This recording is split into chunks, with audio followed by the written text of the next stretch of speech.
Welcome to Foxtecc. In this video, I'll show you how to add Google to your favorites in Safari on an iPhone.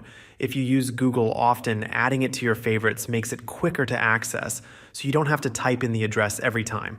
This is a simple process, and I'll walk you through it step by step. Start by opening the Safari app on your iPhone. In the address bar at the bottom, type google.com and press go to load the page. Once Google is open, tap the share button. This is the square icon with an arrow pointing up located at the bottom of the screen.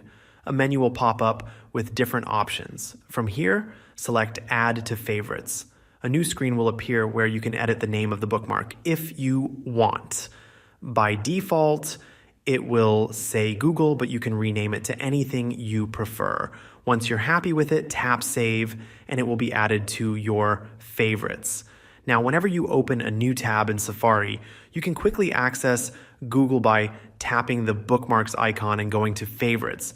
If you don't see your favorites when you open a new tab, Safari might not be set to display them. To fix this, you'll need to customize your new tab settings to include favorites so they always appear when you open Safari. This way, Google will always be just one tap away. That's how you add Google to favorites in Safari on an iPhone. If this video helped, make sure to like and subscribe to Foxtecc for more iPhone tips. Thanks for watching, and see you later.